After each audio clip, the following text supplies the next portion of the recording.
আসসালামু আলাইকুম। আজ মঙ্গলবার 13 জানুয়ারি 2026। স্বাগত প্রবাসী সিটি সৌদি বুলেটিনে, সাথে আছে আমি শরীফুল ইসলাম। শুরুতে থাকছে শিরোনাম। কাবায় বাংলাদেশি কর্মীর মহানুভবতায় মুগ্ধ বিশ্ব পুরস্কৃত করল মক্কা কর্তৃপক্ষ। সৌরভিত্তিক ঋণ পাবেন প্রবাসীরা, বড় সুখবর দিলেন আসিফ নজরুল। সৌদি সেনাপ্রধানের সাথে ন্যাটো কর্মকর্তাদের বৈঠক, মধ্যপ্রাচ্যে নতুন সমীকরণের ইঙ্গিত। বিক্ষোভ দমনে কঠোর অবস্থানে ইরান, কাল থেকে দায়ীদের মৃত্যুদণ্ড কার্যকর শুরু। কথিত সাংস্কৃতিক সরকার চলছে সৌদিতে, নারী তারকাদের পোশাক নিয়ে ফের বিতর্ক। দর্শক, দেখছিলেন শিরোনাম, এবার পুরো খবর। প্রবাসীদের জন্য নির্মাণ হচ্ছে দেশের প্রথম স্মার্ট সিটি, যেখানে থাকছে স্কুল, মসজিদ, হাসপাতাল, সুইমিং পুল, হেলিপ্যাড, পাঠাগার, জিম, সুপারমার্কেট, শিশু পার্ক সহ সকল নাগরিক সুবিধা। মাত্র 30 লাখ টাকা বিনিয়োগে মিলছে আকর্ষণীয় ফ্ল্যাট। প্লাটিনাম ইনভেস্টরদের জন্য ঢাকা বিমানবন্দরে ভিআইপি প্রোটোকল সুবিধা। বিস্তারিত জানতে যোগাযোগ করুন স্ক্রিনে দেয়া হোয়াটসঅ্যাপ অথবা ইমো নাম্বারে। পবিত্র কাবার আঙিনায় এক ওমরা যাত্রীকে নিজের ব্যবহারের জায়নামাজটি নিঃসংকোচে বাড়িয়ে দিয়ে বিশ্ববাসীর হৃদয় জয় করে নিয়েছেন এক বাংলাদেশি পরিচ্ছন্নতা কর্মী। মানবতার এই বিরল নিঃস্বার্থ নিদর্শন নজরে আসার পর তাকে বিশেষ সম্মাননা ও পুরস্কারে ভূষিত করেছে মক্কা পৌর কর্তৃপক্ষ। কাবায় নামাজ পড়ার জন্য এক ওমরা যাত্রীকে নিজের ব্যবহারের জায়নামাজ দিয়ে পুরস্কৃত হয়েছেন বাংলাদেশি পরিচ্ছন্নতা কর্মী। মক্কার মেয়রল অফিস তাকে পুরস্কৃত করেছে। সম্প্রতি সামাজিক যোগাযোগ মাধ্যমে একটি ভিডিও ব্যাপকভাবে ছড়িয়ে পড়ে, যেখানে দেখা যায় ওই বাংলাদেশি কর্মী কোনো দ্বিধা ছাড়াই নিজের ব্যবহারের জায়নামাজটি একজন হজ যাত্রীকে নামাজ পড়ার জন্য বাড়িয়ে দিচ্ছেন। এই মানবিক আবেদনময় দৃশ্যটি মুহূর্তেই নেটিজেনদের নজর কাড়ে। ভিডিওটি ভাইরাল হওয়ার পর থেকেই বিশ্বজুড়ে মানুষ তার বিনয়, আন্তরিকতা এবং সেবার মানসিকতার ভূয়সী প্রশংসা শুরু করেন। মক্কা পৌর কর্তৃপক্ষ জানিয়েছে, ওই কর্মীর দৃষ্টান্তমূলক আচরণ এবং হজযাত্রীদের প্রতি তার নিঃস্বার্থ সেবার প্রতি শ্রদ্ধা জানাতেই এই সম্মাননা দেওয়া হয়েছে। বিবৃতিতে বলা হয়েছে, এই মহৎ কাজটির মাধ্যমে মক্কার পবিত্রতা এবং ইসলামের উদার মানবিক মূল্যবোধের এক অনন্য প্রতিফলন ঘটেছে। আলহামদুলিল্লাহ, মক্কাতে আছে অনেকটা ভালো জায়গা, একটা হাজিদের খেদমত করতে পারছি। তিনি যেভাবে পরোপকারে এগিয়ে এসেছেন তা সেবার প্রকৃত আদর্শকে ফুটিয়ে তুলেছে। সামাজিক যোগাযোগ মাধ্যমে ভিডিওটি দেখে আবেগাপ্লুত হয়েছেন হাজারো মানুষ। অনেকেই মন্তব্য করেছেন, এটি পরোপকার ও দয়ার এক উজ্জ্বল উদাহরণ। ভিডিওতে ওই কর্মী মক্কায় কাজ করার ব্যাপারে ভালো লাগা ও ইচ্ছার কথা প্রকাশ করায় অনেক নেটিজেন তাকে আরও সহযোগিতা করার জন্য সংশ্লিষ্ট কর্তৃপক্ষের দৃষ্টি আকর্ষণ করেছেন।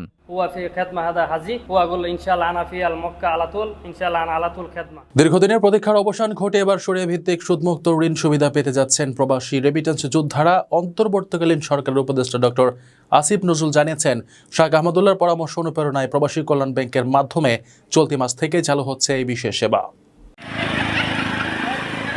প্রবাসী কল্যাণ ব্যাংকে শীঘ্রই সরিয়াভিত্তিক ঋণ কার্যক্রম চালু হতে যাচ্ছে বলে জানিয়েছেন অন্তর্বর্তীকালীন সরকারের উপদেষ্টা ডক্টর আসিফ নজরুল।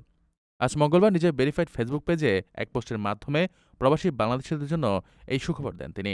উপদেষ্টা জানান, প্রবাসী কল্যাণ ব্যাংকের ব্যবস্থাপনা পরিচালকের সঙ্গে এ বিষয়ে তার ফলপ্রসূ আলোচনা হয়েছে। ব্যাংক কর্তৃপক্ষ আশ্বস্ত করেছে, চলতি মাসের মধ্যেই সরিয়াভিত্তিক ঋণ প্রদান কার্যক্রম শুরু করা সম্ভব হবে। এই উদ্যোগের ফলে প্রবাসী রেমিটেন্স যোদ্ধারা ধর্মীয় নীতিমালা মেনে ব্যাংকটি থেকে ঋণের সুবিধা গ্রহণ করতে পারবেন, যা দীর্ঘদিন ধরে অনেকেরই প্রত্যাশা ছিল। পোস্টে ডক্টর আসিফ নজরুল এই উদ্যোগ গ্রহণের নেপথ্যে অনুপ্রেরণা হিসেবে বিশিষ্ট ইসলামী চিন্তাবিদ শাহ আহমদুল্লাহর ভূমিকার কথা বিশেষভাবে উল্লেখ করেন। এই পদক্ষেপ নিতে উদ্বুদ্ধ করার জন্য তিনি শাহ আহমদুল্লাহকে আন্তরিক ধন্যবাদ ও কৃতজ্ঞতা জ্ঞাপন করেন। সরকারের এই সিদ্ধান্তটি প্রবাসী মহলে ইতিবাচক সাড়া ফেলবে বলে আশা করা হচ্ছে। আপনার স্বপ্নগুলো আকাশ ছুবে প্রবাসীর হেলিকপ্টারের মাধ্যমে। বিয়ে, জন্মদিন অথবা যে কোনো বিশেষ প্রয়োজনে হেলিকপ্টার ভাড়া করতে যোগাযোগ করুন স্ক্রিনে দেয়া নাম্বারে। প্রবাসীর হেলিকপ্টার, নিরাপদ ও সাশ্রয়ী বাহনের বিশ্বস্ত নাম। মধ্যপ্রাচ্যের চলমান উত্তপ্ত পরিস্থিতির মধ্যেই রিয়াদে এক গুরুত্বপূর্ণ বৈঠকে মিলিত হয়েছেন সৌদি আরবের সেনাপ্রধান ও ন্যাটোর সামরিক কমিটির শীর্ষ কর্মকর্তারা। আঞ্চলিক স্থিতিশীলতা রক্ষা এবং পারস্পরিক প্রতিরক্ষা সহযোগিতার লক্ষ্য নিয়ে আয়োজিত এই বৈঠকটি আন্তর্জাতিক সামরিক মহলে ব্যাপক কৌতূহলের জন্ম দিয়েছে। সৌদি আরবের সশস্ত্র বাহিনীর chief of general staff general Fayyad al Ruwaili এবং ন্যাটোর সামরিক কমিটির chairman admiral Joseph Cavo Dragone রিয়াদে দ্বিপাক্ষিক দ্বিপাক্ষিক বৈঠক করেছেন। বর্তমানে মধ্যপ্রাচ্যে চলমান নানা গুরুত্বপূর্ণ ও সংবেদনশীল পরিস্থিতির প্রেক্ষাপটে এই বৈঠকটি অনুষ্ঠিত হলো। ফলে এ নিয়ে বিভিন্ন মহলে নানা রকমের আলোচনা চলছে। রোববার অনুষ্ঠিত এই বৈঠকে তারা পারস্পরিক স্বার্থ সংশ্লিষ্ট বিভিন্ন বিষয়ে বিস্তারিত আলাপ করেন। আলোচনায় আঞ্চলিক স্থিতিশীলতা রক্ষা এবং চলমান ঘটনাপ্রবাহের সম্ভাব্য প্রভাব ও প্রতিক্রিয়ার উপর বিশেষ গুরুত্ব আরোপ করা হয়।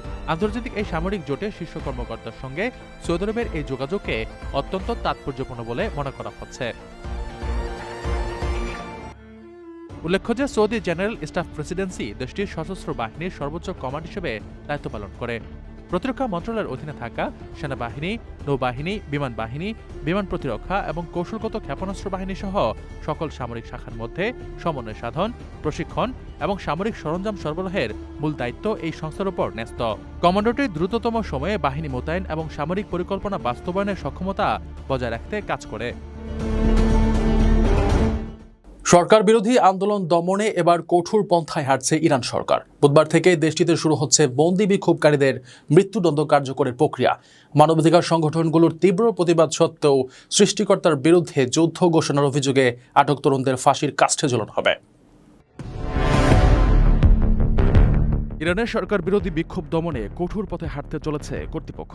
মানবাধিকার সংগঠনগুলোর তথ্য অনুযায়ী চলমান গণ আন্দোলনের সঙ্গে সংশ্লিষ্ট এক বিক্ষোভকারীকে ফাঁসিতে ঝুলিয়ে মৃত্যুদণ্ড কার্যকরের প্রস্তুতি নিচ্ছে তেহরান। মানবাধিকার সংগঠন ইরান হিউম্যান রাইটস এবং national union for democracy in Iran জানিয়েছে ২৬ বছর বয়সী এরফান সুলতানের নামের ওই যুবককে বুধবার ফাঁসিতে ঝুলিয়ে মৃত্যুদণ্ড দেওয়া হতে পারে।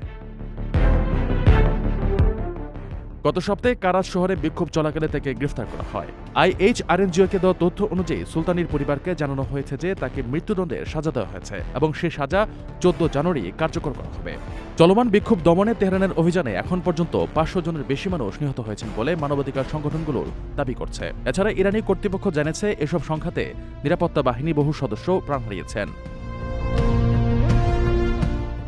এদিকে সুলতানির মৃত্যুদণ্ড কার্যকর ঠেকাতে আন্তর্জাতিক সমর্থনের আহ্বান জানিয়েছে national union for democracy in Iran. সংগঠনটির ভাষ্য, ইরানের সুলতানির একমাত্র অপরাধ ছিল স্বাধীনতার ডাক দেয়া। এদিকে তাই ইউএসএনের প্রতিবেদনে বলা হয়েছে সুলতানির বিরুদ্ধে সৃষ্টিকর্তার বিরুদ্ধে যুদ্ধ ঘোষণার অভিযোগ আনা হয়েছে। মূলত এটি ইরানে মৃত্যুদণ্ডযোগ্য অপরাধ হিসেবে বিবেচিত। তবে দেশজুড়ে যোগাযোগ বিচ্ছিন্নতা বা ইন্টারনেট বন্ধ থাকার কারণে সুলতানির সম্ভাব্য ফাঁসির বিষয়টি স্বাধীনভাবে যাচাই করা সম্ভব হয়নি। প্রবাসীদের জন্য নির্মাণ হচ্ছে দেশের প্রথম স্মার্ট সিটি, যেখানে থাকছে স্কুল, মসজিদ, হাসপাতাল, সুইমিং পুল, হেলিপ্যাড, পাঠাগার, জিম, সুপারমার্কেট, শিশু পার্ক সহ সকল নাগরিক সুবিধা। মাত্র ৩০ লাখ টাকা বিনিয়োগে মিলছে আকর্ষণীয় ফ্ল্যাট। প্লাটিনাম ইনভেস্টরদের জন্য ঢাকা বিমানবন্দরে ভিআইপি প্রোটোকল সুবিধা। বিস্তারিত জানতে যোগাযোগ করুন স্ক্রিনে দেয়া হোয়াটসঅ্যাপ অথবা ইমো নাম্বারে। আধুনিকায়নের নামে সৌদি আরবের তথাকথিত সাংস্কৃতিক সংস্কার এবং আন্তর্জাতিক চলচ্চিত্র উৎসবে পশ্চিমা তারকাদের খোলামেলা পোশাক নিয়ে মুসলিম বিশ্বে নতুন করে বিতর্কের সৃষ্টি হয়েছে। রক্ষণশীলতার খোলস ভেঙে ভিশন ২০৩০ বাস্তবায়নের এ দৌড়ে পশ্চিমা সংস্কৃতির অবাধ বিচরণকে অনেকেই দেখছেন ধর্মীয় ঐতিহ্যের পরিপন্থী হিসেবে। এভাবেই সৌদি আরবে এখন পর্নোতারকাদের জন্য লাল গালিচা বিছিয়ে দেওয়া হচ্ছে।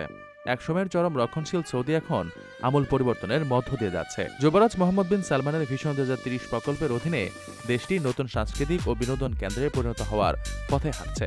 এই রূপান্তরের ধারায় অতি সম্প্রতি জেদ্দায় আয়োজিত Red Sea International Film Festival সহ বিভিন্ন আন্তর্জাতিক অনুষ্ঠানে পশ্চিমা বিনোদন জগতের অনেক আলোচিত ও বিতর্কিত ব্যক্তিত্বের উপস্থিতি বিশ্বজুড়ে ব্যাপক আলোচনার জন্ম দিয়েছে। বিশেষ করে আন্তর্জাতিক পর্নোগ্রাফি জগতের সঙ্গে যুক্ত বা ওই ক্ষেত্র থেকে মূলধারার বিনোদনে আসা তারকাদের রাজকীয় সম্মান ও লাল গালিচায় উপস্থিত করার বিষয়টি অনেককেই চমকে দিয়েছে। জেদ্দার লোহিত সাগরের উপকূলে আয়োজিত চলচ্চিত্র উৎসবে হলিউড ও বলিউডের প্রথম সারি তারকাদের পাশাপাশি এমন কিছু মুখ দেখা গেছে যারা আন্তর্জাতিক বিনোদন জগতে তাদের খোলামেলা বা বিতর্কিত কেরিয়ারের জন্য পরিচিত। উৎসবে লাল গালিচায় তাদের গ্ল্যামারাস উপস্থিতি এবং সৌদি কর্মকর্তাদের পক্ষ থেকে উষ্ণ অভ্যর্থনা এটাই প্রমাণ করে যে দেশটি এখন আর কোনো নির্দিষ্ট আদর্শিক গণ্ডিতে সীমাবদ্ধ থাকতে চাইছে না। বিদেশি পর্যটন আকর্ষণ এবং বিশ্বমঞ্চে নিজেদের উদার হিসেবে তুলে ধরার প্রয়াসে সৌদি সরকার এখন যে কোনো ধরনের সামাজিক সংস্কার ও বিনোদনমূলক কার্যক্রমকে প্রশ্রয় দিচ্ছে। রেড সি ফিল্ম ফেস্টিভ্যালের বাইরেও রিয়াদ সিজন বা বিভিন্ন ফ্যাশন শোতে এমন অনেক আন্তর্জাতিক ব্যক্তিত্বকে আমন্ত্রণ জানানো হচ্ছে যাদের কয়েক বছর আগেও এই পবিত্র ভূমিতে প্রবেশ ছিল অকল্পনীয়। সৌদি আরবের জেনারেল এন্টারটেইনমেন্ট অথরিটি বর্তমানে দেশটিতে কনসার্ট, রেসিং ইভেন্ট এবং বিশ্বমানের উৎসবের আয়োজন করছে। এসব আয়োজনে অনেক সময় পশ্চিমা এমন সব পারফর্মার বা তারকাদের দেখা যাচ্ছে যাদের অতীত বা বর্তমান কেরিয়ার নিয়ে খোদ পশ্চিমা সমাজেই বিতর্ক রয়েছে। তবে সৌদি আরবের বর্তমান নীতি বলছে তারা বিশ্ব বিনোদনের মূল স্রোতে নিজেদের যুক্ত করতে চায় এবং এর জন্য তারা কোনো রাগঢাক রাখতে রাজি নয়।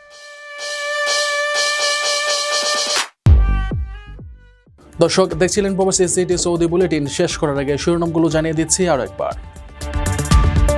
কাবায় বাংলাদেশি কর্মীর মহানুভবতায় মুগ্ধ বিশ্ব পুরস্কৃত করল মক্কা কর্তৃপক্ষ। সৌরভিত্তিক ঋণ পাবেন প্রবাসীরা, বড় সুখবর দিলেন আসিফ নজরুল। সৌদি সেনাপ্রধানের সাথে ন্যাটো কর্মকর্তাদের বৈঠক, মধ্যপ্রাচ্যে নতুন সমীকরণের ইঙ্গিত। বিক্ষোভ দমনে কঠোর অবস্থানে ইরান, কাল থেকে দায়ীদের মৃত্যুদণ্ড কার্যকর শুরু। কথিত সাংস্কৃতিক সরকার চলছে সৌদিতে, নারী তারকাদের পোশাক নিয়ে ফের বিতর্ক। এই ছিল সৌদি বুলেটিনের আজকের আয়োজনে। প্রবাসের সর্বশেষ সংবাদ পেতে ভিজিট করুন probastoime.net, সাবস্ক্রাইব করুন আমাদের ইউটিউব চ্যানেল, চোখ রাখুন ফেসবুক পেজে। পরবর্তী বুলেটিন দেখার আমন্ত্রণ জানিয়ে আজকের মতো বিদায় নিচ্ছি। আমি শরীফুল ইসলাম। সেই পর্যন্ত সবাই ভালো থাকবেন এবং নিরাপদে থাকবেন। আল্লাহ হাফেজ।